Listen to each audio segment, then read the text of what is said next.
Chapter 739.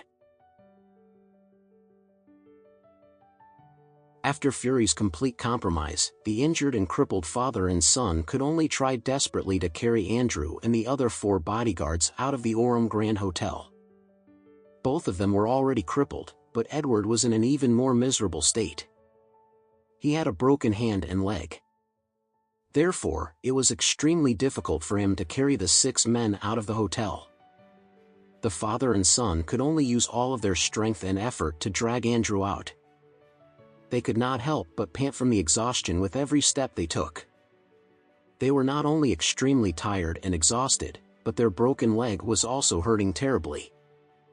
At this time, neither one of them dared to say anything or make any noise at all. They could only grit their teeth as they persisted in dragging those 6 men out. Adam crossed his arms in front of his chest as though he was enjoying a good show in front of him.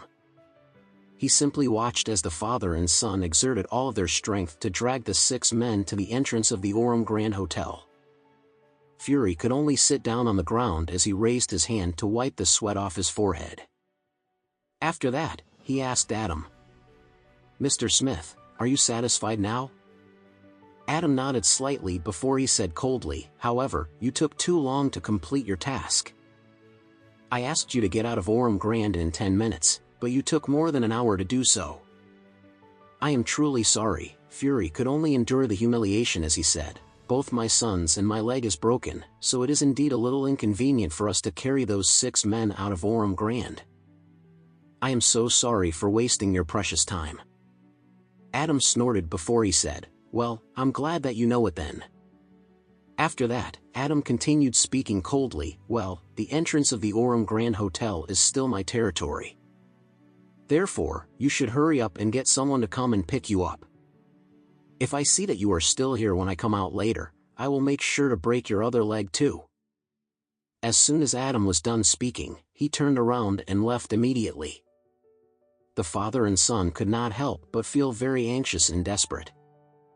Edward cried out loud as he asked Fury, "Dad, what should we do now? I want to go back home. I want to go back to South Haven. I don't want to stay in Orris Hill anymore." Fury ground his teeth as he said, "I will give your grandfather a call now and ask him to send a helicopter over to bring us back home." In truth, Fury had already lost all hope of remaining in Orris Hill. He simply wanted to go back to South Haven to treat his broken leg as soon as he could. Therefore, Fury called his father immediately. After the phone call was connected, Fury started complaining as he told his father about everything that had happened today. Lord Whale was extremely furious when he heard his son's words. The Anderson family is just too much. How could they break his son and his eldest grandson's leg? It was completely impossible for Lord Whale not to feel angry or furious about the situation. However, even though he was angry, he could only sigh as he said, "Wait for me. I will contact the General Aviation Company in Orris Hill and rent a helicopter to come and pick you up as soon as possible." Fury also knew that his father had already resigned to fate. Even if he was extremely furious, there was nothing he could about it. After all, the Whale family was nothing more than an ant compared to the Anderson family. They did not have the power or resources to compete with them at all.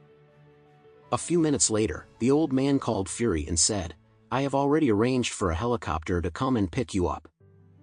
He will be there to pick you up in 15 minutes. "That's perfect." Fury could not help but choke a little. He had never suffered such a huge humiliation in his entire life. At this point, he felt like a kid who had been seriously wronged, and all that he could think about was to go home as soon as he possibly could. After hanging up the phone, Fury told his son, "Your grandpa has already arranged for a helicopter to come and pick us up in 15 minutes. Edward could not help but cry out in excitement as soon as he heard Fury's words. Fury hugged him tightly, and the father and son continued sobbing together. At this time, Andrew and the other 5 bodyguards who were lying on the ground also had very complicated feelings. They were all very upset and miserable because they were now completely useless people. They might never have the opportunity to stand up again. However, they were also very fortunate. They were very fortunate that Adam had come forth to order the whale family to take good care of them. He had even instructed Fury to send them over to Orus Hill from time to time so that he could check up on them. This meant that they would not be killed by the whale family. On the contrary, the whale family would have no choice but take care of them for the rest of their lives.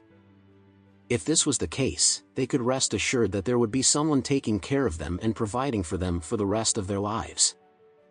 Otherwise, knowing Fury's personality, he would definitely order someone to kill them so that he could get rid of them immediately.